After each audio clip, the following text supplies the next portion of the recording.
बाबा जी का भोग। मुंशी प्रेमचंद की कहानी।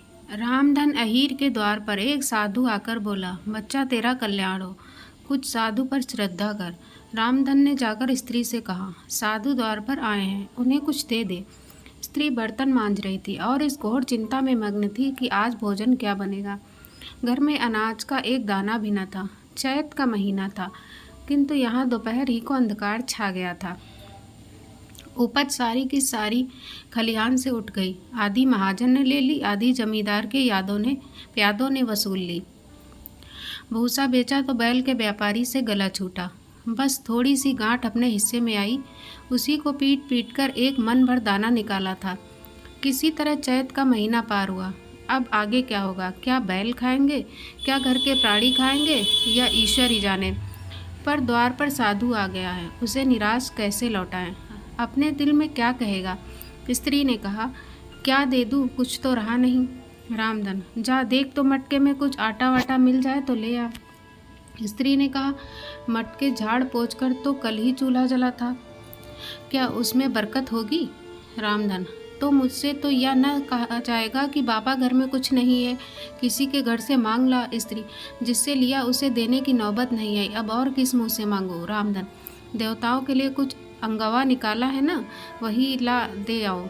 स्त्री, देवताओं की पूजा कहाँ से होगी?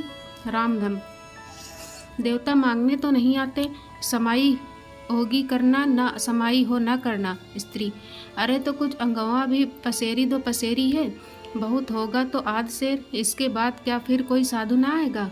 उसे तो जवाब देना ही पड़ेगा। रामधन, यह बला तो टलेगी, स्त्री फिर देखी जाएगी। स्त्री झुंझला कर उठी और वह छोटी सी हांडी उठा लाई। उसमें मुश्किल से आध सेर आटा था। वह गेहूं का आटा बड़े यत्न से देवताओं के लिए रखा हुआ था। रामधन कुछ देर खड़ा सोचता रहा, तब आटा एक कटोरे में रखकर बाहर आया और साधु की झोली में डाल दिया। महात्मा ने आटा लेकर कहा, बच्चा अब तो साधु आज यही रमेंगे, कुछ थोड़ी सी दाल दे तो साधु का भोग लग जाए। रामधन ने फिर आकर स्त्री से कहा, संयोग से दाल घर में थी। रामधन ने दाल नमक उपले जुटा दिए, फिर कुएं से पानी खींच लाया। साधु ने बड़ी विधि से बाटियां बनाई, दाल पकाई और आलू झोली में से निकालकर भरता बनाया।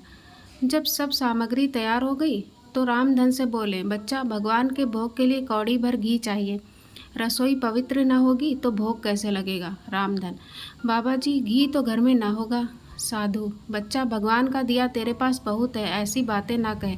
रामधन, महाराज मेरे गाय भैंस कुछ नहीं है, घी कहाँ से होगा? साधु, बच्चा भगवान के भंडार में सब कुछ है, जाकर मालकिन से कहो तो। रामधन ने जाकर स्त्री से कहा, घी मांगते हैं। मांगने को भीख, पर घी बिना कौड़ नहीं धसता। स्त्री, तो इसी दाल में से थोड़ी लेकर बनिए कि यहाँ से ला दो। जब सब किया है तो इतने के लिए उन्हें क्यों नाराज करते हो? घी आ गया। साधु जी ने ठाकुर जी की पिंडी निकाली, घंटी बजाई और भोग लगाने बैठे। खूब तनकर खाया, फिर पेट पर हाथ फेरते हुए द्वार पर लेट गए।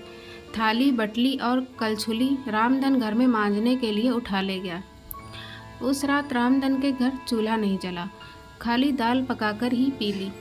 रामधन बेटा तो सोच रहा था मुझसे तो यही अच्छे। आशा करती हूँ कहानी पसंद आई होगी। कृपया चैनल को सब्सक्राइब करना ना भूलें। जय हिंद दोस्तों।